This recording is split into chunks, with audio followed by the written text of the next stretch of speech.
शिव बारात समिति द्वारा कबीर नगर में आयोजित सांस्कृतिक संध्या ऋतुरंग ने दर्शकों को भारतीय सांस्कृतिक जीवन मूल्यों और ऋतुओं के विविध रंगों से रूबरू कराया। कार्यक्रम में जहां ऋतु के 4 रंगों को प्रस्तुत किया गया, वहीं जीवन के 4 पहलुओं की भी प्रभावी ढंग से समझाने का प्रयास किया गया। इस अवसर पर प्रख्यात नृत्यांगना सतारा देवी के पौत्र विशाल कृष्णा की 11 वर्षीय शिष्या अनोखी को सम्मानित किया गया। कार्यक्रम में काशी का नाम विश्व स्तर पर रोशन करने वाले विद्वान पंडित शिवनाथ मिश्रा तथा सांस्कृतिक पत्रकारिता के क्षेत्र में उल्लेखनीय योगदान देने वाले वरिष्ठ पत्रकार अमिताभ दादा को भी सम्मानित किया गया। इन सभी विभूतियों के सम्मान से आयोजकों ने स्वयं को गौरवान्वित महसूस किया। कार्यक्रम की सफलता का श्रेय शिव बारात समिति के अध्यक्ष गौरव अग्रवाल, संरक्षक दीपक बजाज, आर.के. चौधरी तथा विधायक डॉक्टर नीलकंठ तिवारी को दिया गया। सामूहिक रुद्राभिषेक पीठ सारंगनाथ से जुड़ाव ने भी समिति को और मजबूती प्रदान की। कार्यक्रम के माध्यम से ऋतुरंग की अवधारणा को भी प्रस्तुत किया गया, जिसमें भारत की कृषि परंपरा, ऋतुओं के परिवर्तन और किसानों के जीवन से जुड़े उत्सवों को दर्शाया गया। ये बताया गया कि भारत में ऋतुएं केवल मौसम नहीं बल्कि जीवन के उत्सव हैं, जो किसानों की मेहनत, खुशियों और सपनों को दर्शाती हैं। देश के विभिन्न राज्यों में मनाए जाने वाले फसल उत्सव जैसे बैसाखी, बोहाग बिहू, पोइला बैसाख, सत्तू संक्रांति, विशु, पोथांडू और मेष संक्रांति को ऋतु रंग के माध्यम से एक सूत्र में पिरोने का प्रयास किया गया।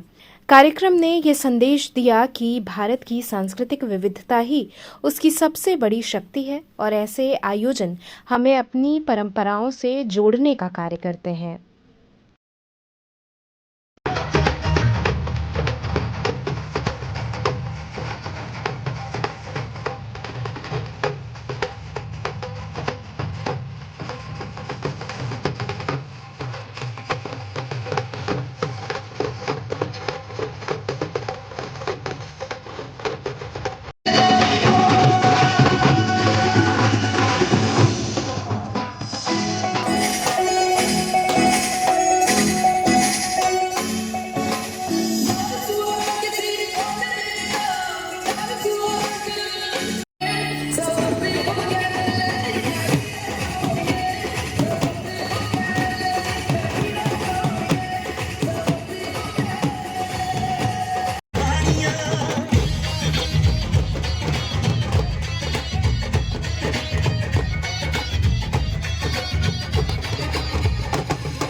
दूसरी ऋतु है।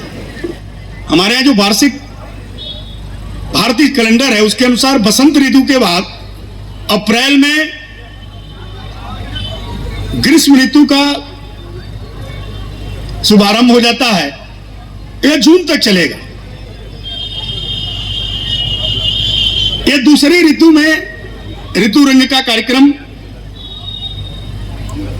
शिव बारात समिति, प्रेरणा दिलीप जी का, मेहनत दिलीप जी का, उनके द्वारा जो ऋतुरंग कार्यक्रम किया जा रहा है, एक अद्भुत कार्यक्रम है और ये कोई नई कार्यक्रम नहीं है। इसका नया स्वरूप देकर के सबको याद कराया जा रहा है। हमारे यहां गांवों में, अलग अलग प्रदेशों में, अलग अलग संभाग में ऋतुओं के अलग अलग कार्यक्रम भी होते हैं और इससे जो ग्रीष्म ऋतु का कार्यक्रम है, हालांकि परिस्थितियां, व्यवस्थाएं चेंज हो गई। यहां हम लोग के दादा बैठे हुए हैं जो खुद ही बहुत बड़े साहित्य के ज्ञाता हैं, संस्कृतियों के अध्येता हैं।